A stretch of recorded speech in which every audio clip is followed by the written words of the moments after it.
Hello and welcome to another episode of the Show Me Mo School Facilities podcast held by the Missouri School Plant Managers Association. I'm your host, Joshua Peach, and we've got an episode here today from a supporter of MSPMA. We're just talking about the MSPCA, so I'm stuttering my acronyms, but the Legacy Sponsor Program for MSPMA is one that's really pretty interesting because a big proponent of it is supporting the scholarship program that they have, and they've grown pretty significantly. They're going to give about $40,000 in scholarships to their members' families this year, and that couldn't happen without legacy sponsors. And so I have Eric Churchwell, Keegan Corrigan, and Brian Brewer from Veregy, and they're going to be with me for the next 30 minutes, and I'm going to learn all about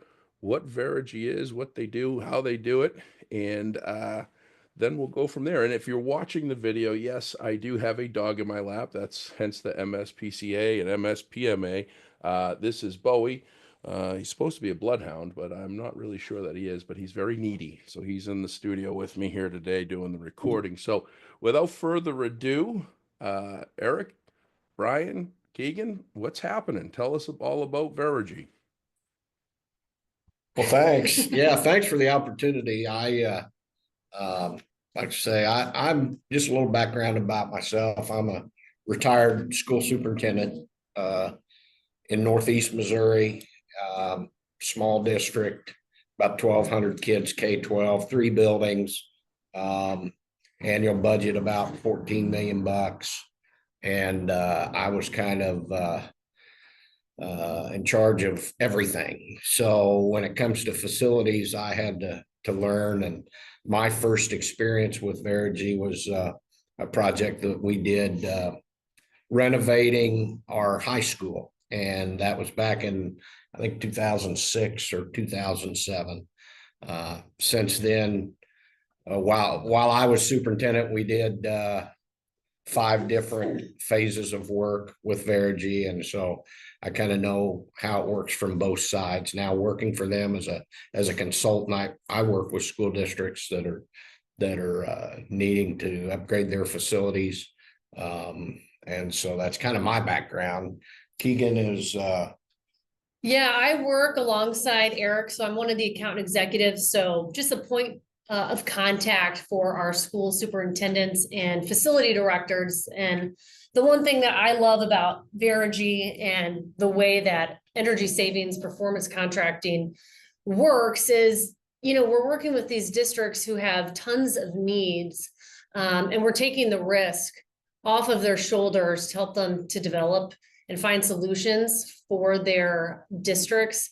And we're not only just looking at energy savings, but also safety and security and ADA compliance. So our whole goal with any district is to make sure, they're excited about the renovations coming down the pipeline, but also fine tuning those renovations in a budget that's affordable to them, all while guaranteeing the project and the energy savings. So it's a great full circle design with these districts. And I mean, I think a lot of people know it. There's just a lot of scrutiny out there. So when a district's able to really honor the taxpayer's budget and not go over on a lot of these improvements, it looks well on everybody and keeps our districts and boards very excited with the projects that we do. So I love my job because I don't have to go back to a school board ever and say, hey, we missed something, and eat up more of their budget. They're able to put it back into their facilities. So Eric and I work alongside each other and just really see what's going on with districts and if there's a way we can help out and show them different solutions to fit their needs. Good. Well, thanks for the opportunity to come and talk with you and your group today. My name is Brian Brewer, and I have the National Service Program for Veregy, and here in Missouri, located. I support districts. I've got folks from Arizona all the way over to Ohio, but our primary focus is, as they said, is really to ensure that money stays in the school district as much as possible. I have a strong service background. I led a field service organization for a Fortune 40 company. And then I went and ran a company here in town and worked for a private equity group. And what I quickly learned in the HVAC world is that you can make money. You can make money. Sometimes it's at the risk of your relationship. And so I left that world and came to Veregy because while I like to make money, I want to earn it. And how I earn money, I want to do that the right way. And I want to take care of people. And so this company, I've been with Veregy for about 20 months. We're primarily an energy services company first. We do performance contracting. Our core customer is K-12. Like, we're not in this market just temporarily. It's our bread and butter. Is what we do. We've got superintendent here and a person that supports superintendents, helping them massage budgets, making sure, finding ways to again, be energy efficient, bring needed improvements to your school, to your district, in a budget-friendly way that instills the trust that the community has in you, but then also helps the building perform better, creating a better learning environment.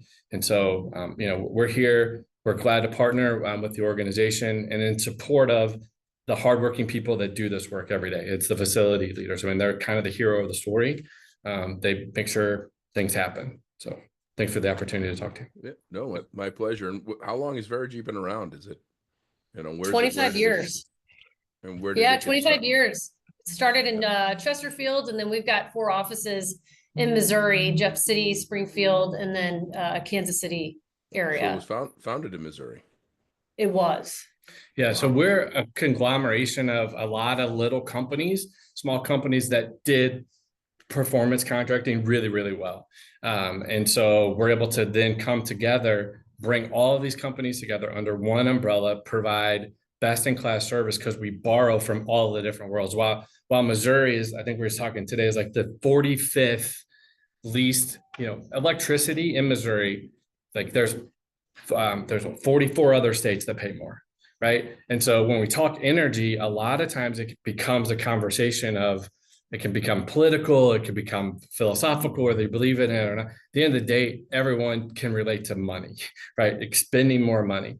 And so generating these conversations and getting folks interested and finding out ways that we can improve them are important. But there's a lot of little companies that have come together to apply these best practices, again, from Arizona, which, that's just their state mandates there, to Ohio, similar. So, while it may not be as relevant to Missouri today, it's going to be super relevant. And so leading districts are already having these conversations, and we're glad to be there in support of them. Well, and assuming that I'm someone that has no idea, and I'm sure there's a lot of folks that don't have much experience. What is a performance contract?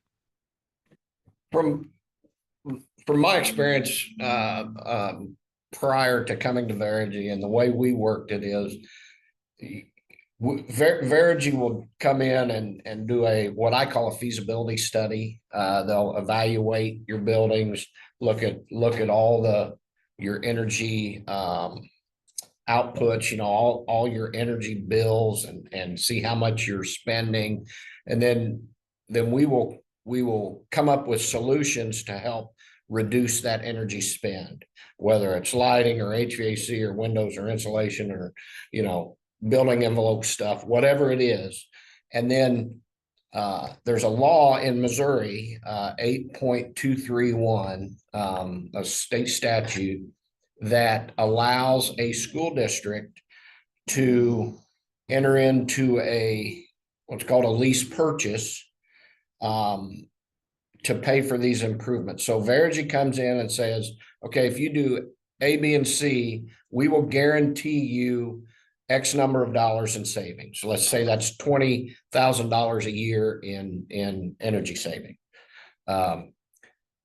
We have to guarantee that. And through the statute, if we don't meet that guarantee, if we only save you $15,000, then we have to write you a check for $5,000 to make up the difference. And so that energy savings, then districts can use to pay to help offset the cost of the project. So in Missouri School Finance, you can transfer from your incidental fund, from Fund 1 over to your capital projects fund, Fund 4, to make the lease purchase payment, if that makes sense. So it's a good way, and we have a lot of districts, and I did this when I was running my district. We did a bond issue And the renovation of for example, the renovation of the high school was 4.7 million, I think, is what we needed. Our bonding capacity would only get us 3.8 million. So we did a performance contract. We pulled those energy savings pieces into a performance contract, did a lease purchase, and that's guaranteed. So you can't default on your payment because those savings are guaranteed. And so you finance that lease purchase over 15 years is what the statute allows. So it can make your bond funds go farther. And so it's a good way to supplement bigger projects by that guaranteed savings. This just- is money you already spent. Just to piggyback off that, it's budget neutral. So I think we're all seeing it, especially at home now when we're feeling our utility rates, our electric bill comes in and you're like, holy cow, this is so not what I was paying a year ago. That money is already there. The district's already paying that. So instead of writing the check every month to the utility, you can use that money that's already there to then pay for those more energy efficient upgrades like HVAC or building automation. So it's just trying to break that information down for districts and showing them that in a cash flow on how the money's there and it's just moving it around. How many of these projects have you guys completed? That's a great question. I think in Missouri and Illinois, over 400. Yeah, well over 300, probably in the 400s now. We've been in, I'd have to look that up, but I know we've been in close to 300 districts. And then I think over 400 projects within those 300 districts. So lots of different phases of work. That's one thing that we look to make a relationship with a district.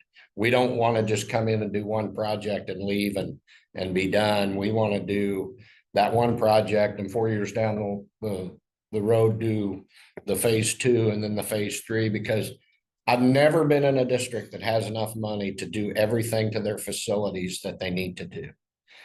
You have to develop a plan and a long range plan, and then you have to, kind of work towards that plan, work towards those goals for improving the environments within the facilities. And that's kind of what we try and do. We're really poised to be able to support all different sizes of projects too. So where there are millions of dollars worth of projects and there's smaller ones. And so you've got facility leaders that are listening to you. They may have a building where they've got an issue with a rooftop unit, and they go and they say, well, they have to do the please, right? Can beg and need, and we don't have it. Well, do you not have it, or is it just a procurement issue, right? So that's when you would call a performance contracting company like Veregy, right, to come in and do these audits and to help you to find a way within your existing spend to pay for that. And so, yes, it can be a large, huge project. Sometimes it can just be a smaller one to get it going, to test the waters, to see the process. We know it's still relatively newish concept in Missouri in the sense of adoption. But yeah, I think there's a lot of opportunity there all across the board, large projects, and again, no cost to have the conversation to find out ways we can get help. We've been growing and expanding more too, not just only looking at how we can upgrade the facilities with better lighting, better temperature control, and building automation controls, but also supporting facility directors to manage their day.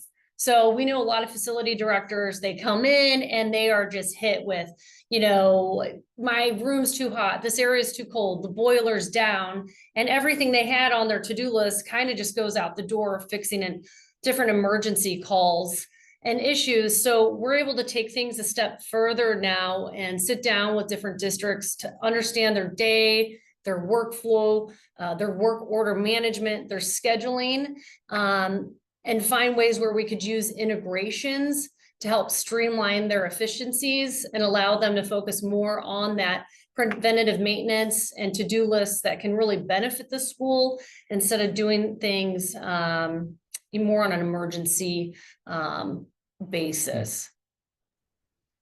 Yeah. You know, And oh, go ahead.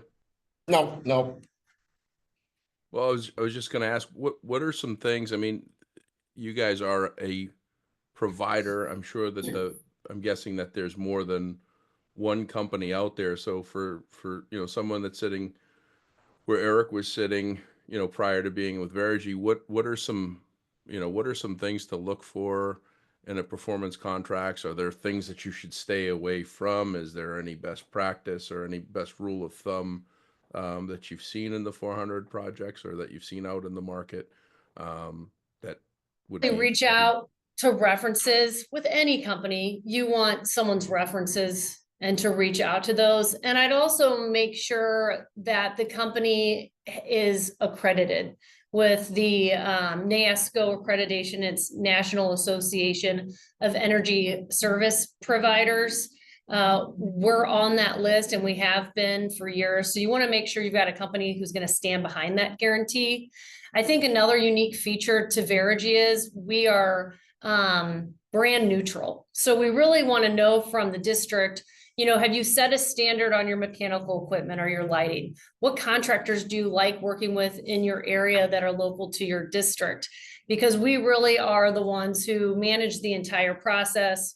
We bid it out. We're on the hook to make sure we did all of our homework, but we're not putting anything brand specific in there. We're hoping, oh, now we're strapped to a service contract with this one vendor, and I really don't have any other people I can call because I just put all their parts and smarts in my buildings. So I think that's something that's pretty unique that we offer too. It's really, what do you want in your buildings?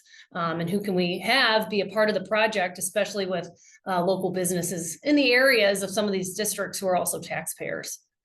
one of the things that I liked as a customer and now to be able to offer is I knew the cost of the project before we started, and that cost was guaranteed. So when you sign a contract with Veregy, that cost is what it's going to cost you. There's not going to be overages. If there are, we lose money. It comes out of our pocket, not out of your pocket. So we do our due diligence. We have great engineers that get in the buildings and uncover things and really do a deep dive into this is what needs to happen, so that when I go to my taxpayers, when I'm running a bond issue, and I can tell the taxpayers, no, if you vote for this scope of work has already been defined, and that's what you're going to get. And so I've seen districts that go out and ask, and I was a part of it prior to being with Veregy, where the taxpayers were promised a project, but then the budget went over budget by so much that not all that project got done. And that's hard to go back to the taxpayer and say, well, we asked you to vote for this and we said we were going to do this, but we're going to have to cut this part of it out because we don't have enough money. And so for me, as a leader of a district, that was valuable to me, knowing that what I tell my people we're going to get it, period. And so that was huge for me. Is that the vendor agnostic it sounds like something that's not common in the space? Is that kind of fixed cost? Is that something that is standardized, or is that something that some companies can come in and say, oh, too bad, so sad, you got to pay more money? Yeah, I think that's our model, that we want to be opposite of that, right? Is that our approach is it's your district, it's your buildings. And so anything that happens in there should be yours. You should have the ability to control it as you want to. And then if you were to ever want to go to someone else, it's your system. You should be able to take it. Other companies that are well-meaning, larger manufacturers, for instance, will, because they want to ensure quality control, it somewhat limits you in what we believe and we found. And that's the reason we go more vendor agnostic, because again, in order to do that, in order to give our facility leaders control, because that's the feedback we get, right? We're in there every day and we hear, hey, it's frustrating, I've got to call this person, or and then every time it's a charge or it's different, versus our organization or a similar structure is, hey, it's yours. What do you need from it? How can it work better for you? So, while we're at ESCO and in the construction space, like we're really consultants and advisors. We believe in helping districts save money. I mean, I keep saying it, but that's at the end of the day, that's what we want to do. That's operational expense, as Keegan said, all the different processes and systems coming at you.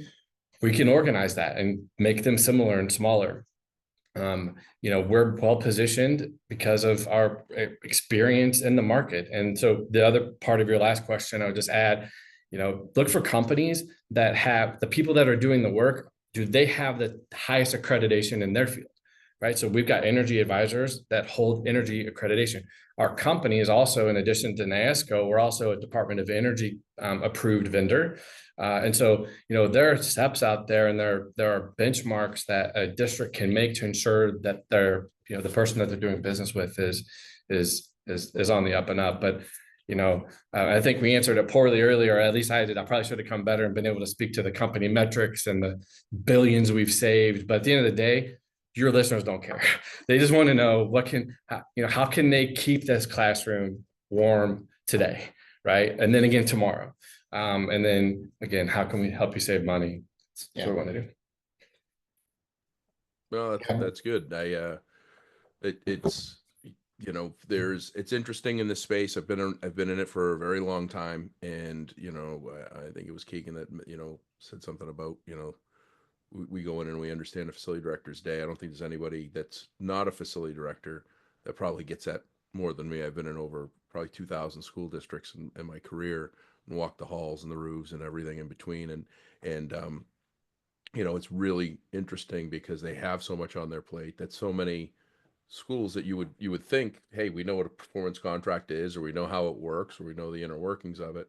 I think that they don't. I don't think that unless they have an actual project under their belt, it's new to them until they do one, right? And so, providing them with this information, I think, is key and very important, especially if there's a variable of opportunity where it's one of those things that's like, there's Coke and there's Pepsi, right? There's two different sodas that you can get, and you get those two sodas anywhere.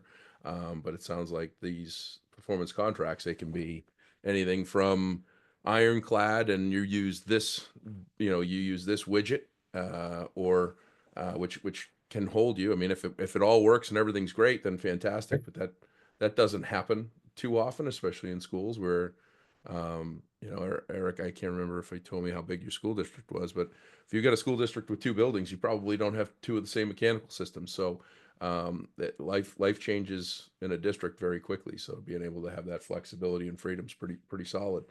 So for facility leaders, right? Facility leaders are like you spend your day getting handed stuff, right? You get handed a list and more responsibility and more work, and then you hand it to people, hopefully that can do it with you. But then you're just handing those people more. At what point can you stop receiving and start assigning and putting and organizing? And so, you hire a company like us to help you to do that. And so facility leaders, yes, like hire, like have even as an advisor, we're happy to talk to people. I talked to a district in Chicago the other day, just again, a conversation. Hey, here's this contract. I'm doing this. You were referred to us. What do you think? I gave her my feedback. You need a company that can do that. That's not in it to just make money. Believe me, we want to earn it, but we want to do it together. And facility leaders understand, again, just a busy day. Again, you're our hero. We want to figure out a way to help you out. Yeah, no, that's good. I mean, and that's, unfortunately, COVID was the greatest and worst thing for facility departments and school districts, specifically because schools were empty, which never happens. For a period of time, schools were given a whole bunch of money, which never happens for facilities and facility improvement. And unfortunately, a lot of schools were taken advantage of. And they to look to people that were in it for trust, to build trust, establish trust, and continue. That's a hard thing. So sounds like you guys have a pretty good formula there. What did I miss? Did I miss something? Anyone there wants to throw anything at me with? I think we covered a pretty good amount of stuff in a short amount of time. I I think we're gonna fall into the 27. I don't know if you know this. The average commute in the country is 27 minutes. That's why podcasts are typically under 30 minutes. They want you to be able to digest an episode and not have to go back to it because our life gets so busy. Yeah. Our operations facility professionals go out in the field, and they go through their day and they don't think to come back on and listen to the last half of the podcast. They just take with the first half. So they got a whole bunch of nuggets of knowledge here. But any last parting words, I guess I comments? would just say there's so many different procurement models, and performance contracting is one of them. I think if you've been doing the same thing all the time, it's always healthy to just kind of hip check and talk to some other companies just to see what they're doing and see if that might be something beneficial. Doesn't cost anything to reach out and talk to us. We're always happy to come to your door and listen to what you have to say and what's going on in your school, and provide you with the information we have and let you run with it and use it how you want. Yeah, if it's a fit for you, great. If it's not, okay. Yeah, you learn something. That's right. Well, who's the best person? It's like you guys are a triumphant trio here. Who's the best person to contact? Where do they go to get more information? All that good stuff. I mean, you can go to our website, Veregy.com. It's got all of our contact information there. If you're a school administrator and just want kind of me being an ex-school administrator's point of view, give me a call. Or shoot me an email and I'll follow up with you. Keegan's another one that. Yeah, you can reach out to as reach out well. to either one of us, really anybody. We're all on the team together. But I'd say our website would be the place to get the contact information. The easiest. Great. Yeah. There's a lot of good information on that. I like that this is Brian's laptop, and his face just kind of comes in and out of the spot every once in a while. That's what I'm supposed to. Yeah, that's on purpose. Works. That's on purpose. Anytime you get to a real decision or real question, I just give it to them. Yeah, That's intentional. you slowly slide off every time I ask a question. That's on purpose. That's on slowly purpose. slide your face off the screen, That's and when the answer's done, you come back and smile. I get it. It's good. That's smart. That's That's like right. Bowie, my That's dog. right. The dog does the same thing. When it's time to look cute, he just pops his head up and then he goes back to sleep. So That's right. Well, I knew it was a bully dog when you said he wasn't that smart earlier. So I'm like, yeah, probably. Yeah. So no, this was great, very informative. Thank you, and thank you from MSPMA for being a legacy sponsor. I think that a lot of times we as vendors, you look at things and you say, what is this doing? What is this doing? I mean, a lot of sponsorships just are designed for you to get exposure to grow your business, and this is a sponsorship that they've grown specifically um, to grow our greatest assets, which is our kids, into professionals, and a lot of them are using are going to use that scholarship money for skilled trade. They're going to learn a trade opposed to go to college. So really, thank you very much.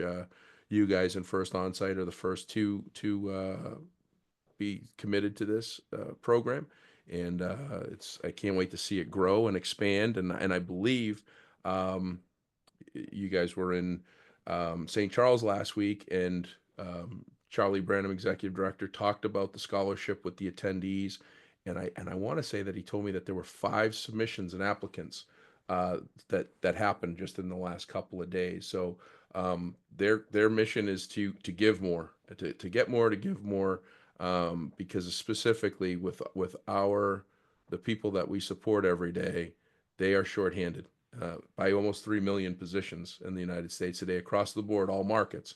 We're short 3 million skilled laborers, and the only way we can get more of them is by getting them learned and taught and seeing what the opportunity is. So that is wonderful stuff. We'll put the website on the show notes, but it's Veregy. It's Veregy, right? Did I spell it right? Yes. Can't see on Eric's shirt, and I can't see it all. There it is. Veregy.com, and give these guys a look. Check them out. And that'll do it for this episode. And we will be, we've got a whole bunch on hand. I know that we went offline for a little bit, and we had a bunch of people last week asked us why, with all of the support, get a ton of downloads. The reality is, with the end of ESSER funds, that's a reality. October 31st happened, and that's done. So now it's back to the drawing board, figuring out strained budgets, difficulties, and how to get things done. A lot of the spotlight of filters and everything else that we were focusing on is falling a little bit to the side, and just trying to get work as normal done. It was hard getting guests to commit and get time. So we are always looking for more guests, but we have 10 or so guests queued up. So be sure to subscribe, like the five-star ratings and reviews we got in the last 4 days. Thank you so much. That helps build our exposure. And I expect we'll be probably in the top 5% of all podcasts here shortly. So it's not without your help, and we appreciate that. So until then, we will talk to you soon, and keep up all the awesome work that you do. Thanks for joining us, guys. Appreciate it. Thank you. Thanks. you.